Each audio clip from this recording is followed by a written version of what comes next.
Hello everybody. So my name is Jigdish. In today's sessions we would like to study about the non-conventional energy sources. So in the last sessions we have studied about the conventional energy sources.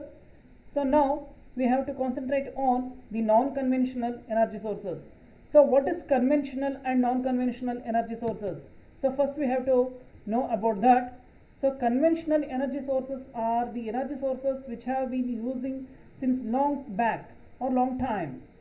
So that is the old fossil fuels like coal, petroleum, oil and natural gas, etc. But these conventional sources are, so they are in limited in amount. So once we use that, so it will get over. Or conventional sources are not permanent source. So because it will get exhausted after some years, after 100 or 150 years, so we will not get this conventional energy sources. So once it gets finished, so we cannot regenerate again. So that's why we have to find out the alternative energy sources to conventional sources. So that is called as a non-conventional energy sources. So these are the energy sources which have been started recently. So and these are the alternate sources for the conventional sources. So here, so we are finding two permanent solution for this energy sources. So there are so many things so which we can use as a non-conventional energy sources. So among that, the first one is the solar energy, next wind energy, biomass energy, geothermal energy and tidal energy. So all these are non-conventional energy sources, so which have been we are using recently, and so these are non-exhaustible. So these are, so we can reproduce again and again. So these energy sources are not depleted. So that's why, so we are called this as the non-conventional energy sources. So now we have to study one by one. So first, what is solar energy? So solar energy is nothing but the energy which comes from the sun. So we know that the sun is having a large amount of energy inside it. The sun generates the energy, so by converting the hydrogens into helium, so with release of a large amount of energy, so that solar energy can be received by the earth's surface. So after receiving this solar energy, so we can convert that into electricity or some useful applications. So solar energy, so it consists of some number of electromagnetic radiations. So it means that it contains the gamma rays, X-rays, ultraviolet rays, infrared rays and so many things. So we need to concentrate on the infrared rays which are responsible to heat the objects or heat the water. So now we are using the solar energy to produce the heat energy, or after that, so we can produce the electricity by using that heat energy. So here, what is solar energy means? So that is the energy comes from the sun, so in the form of radiation is called the solar energy. So here in solar energy it is a form of heat energy, so which can be converted into electrical energy. So here for example, so we are using that solar cooker, solar water heater and solar panels, etc. So what is responsible for this? So how we can collect the solar energy in the form of heat? How we can convert that solar energies into heat? So that is, a device is required for that. So the device which converts the solar energy into electrical energy is called a solar cell or photovoltaic cell. So what is solar power plant? The solar power plant is nothing but, So what we have seen in the last slide, so here there is a large amount of solar panels have been established in some areas to collect the sun rays or to collect the solar radiations. So solar collector, so it collects the energy or sun energy, so and it heats the water tank. Then the heat exchanger converts the water into steam. Then the steam rotates the turbine and then generator which converts the heat energies into electrical energy. So method is same, but we are using the source as a sun energy.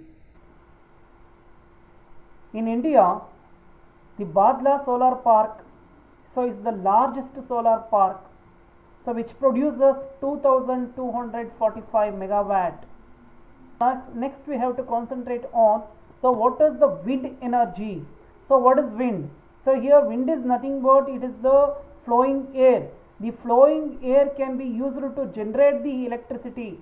So wind energy is inexhaustible, it will not depleted or it will not get over after so many years also. So air is so freely available, so it is a pollution free and it is also a renewable energy source, so we can generate the electricity by using this. So it comes under the non-conventional energy sources. Now, so how this wind power plant can be established? So that is also important here. So the wind turbines or windmills are mounted on the hill stations or mountains or so in desert areas. This wind turbine has the 2 or 3 blades, so like a aeroplane wings or helicopter rotor blade. So when the wind blows across the blade, so when the wind blows across the blade, so then the rotor speeds up or rotor rotates, so which is connected to a generator. So because of that the electricity can be generated. So here the energy, the wind energy gets converted into electrical energy. That electrical energy can be stored by using the batteries. In India, the Tamil Nadu is the largest producer of wind energy. So it is the wind by using the wind energy. So many states are also producing the electricity. So in that the Andhra Pradesh, Gujarat, Karnataka, Madhya Pradesh, so and Telangana and so on. So advantages of this wind energy is, so wind is free of course, so it does not require any fuel, so no wastage materials is produced and no greenhouse gases also produced in this conversion, and also large amount of area is also not required. It requires only the hill station, mountain and desert areas. And there are some disadvantages also. So here we can say which is not predictable, and the wind is not evenly distributed all over the world, and the wind is not continuously flowing. So only the coastal areas and wind flowing areas are preferred, so which is very expensive. So these are the disadvantages of the wind energy. Next one is the biomass energy. So biomass is a form of chemical energy. So it is a renewable energy source, so which are derived from the carbon wastages of various human and natural activities. This biomass is nothing but, so we are using the wastages of different derivatives or different activities. So it is derived from the number of sources. So in timber industry, agricultural wastages and raw materials from the forest animal wastages, the household wastages, forest residues, algae and municipal wastages. So all these are dumped together to form the biomass. So this biomass can be produced in nature through the photosynthesis process. So this can be achieved by the solar energy conversion only. So So here the biomass energy is also a form of solar energy conversion only. So because this biomass is produced by this photosynthesis method, that is the carbon dioxide and water, that is the H2O and CO2 are mixed together. So by using the solar energy, that's converted into an organic material, that is CH2O, and it releases oxygen. So this biomass plant, so what we are seeing here, so this is the biomass plant. So it works on the same principle. So after burning of this biomass, so we can produce the energy, heat energy. So from that heat energy, the turbine should rotate, and that rotate, after that rotation, the generator will convert that into electrical energy. The formation of the electrical energy or productions of the electrical energy is same. So there are so many advantages of biomass energy. So because we are not investing anything here. So here there is the waste management techniques we are using. So production is also very cheap. It does not require any fuel to burn this. So that's why. So this has the major advantages over the conventional sources. And there are some disadvantages also. So the collection of sufficient wastages is difficult, and burning of the fuel, so it produces the greenhouse gases. So and one more thing is, all the waste materials cannot be used as a fuel. So that should be sorted. So next one is tidal energy. The tidal energy is also called as the ocean thermal energy. So how the tidal energy occurs?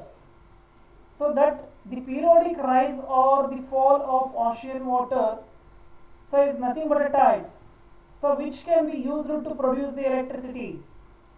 So here the nature of the tides depends on the position of the sun with respect to moon and earth rotation.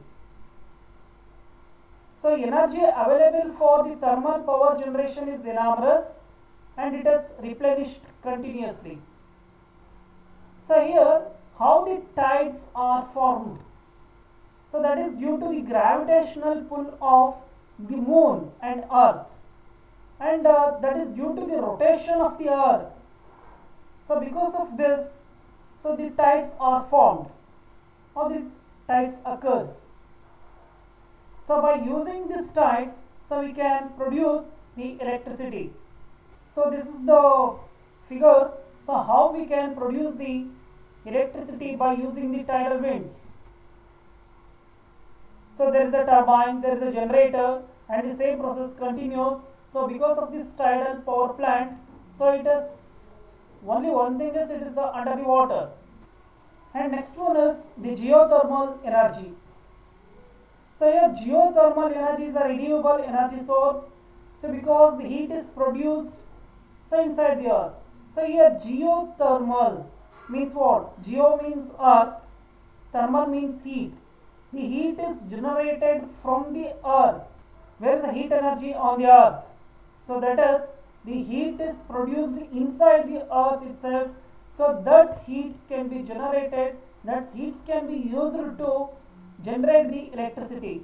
So it can be used to generate electricity. Geothermal power plants, so which uses the heat from the deep inside the earth to generate the steam. So here also we are using the same method. So the water gets heated because of that heat energy, so which is coming inside the earth. So from that the water gets heated. So from the heated water gets converted into steam. That steam rotates the turbine. So that turbine, which is attached to the generator, it produces electricity. The difference in the temperature between the surfaces can be used to generate the mechanical energy, so which can be converted into electrical energy, and this is the working of the geothermal power plant. This geothermal energy, so in our India we are using in Chhattisgarh, Jammu Kashmir, Gujarat, Himachal Pradesh, etc. So this is about the geothermal. energy. In sessions we have studied about the solar energy, wind energy, biomass energy, tidal energy and geothermal energy. These are the non-conventional energy sources which are very useful to generate the electricity in future and present things. So first we have to save the conventional energy sources, so which have been destroying very frequently. So first we have to concentrate on the non-conventional energy sources so to produce the electricity.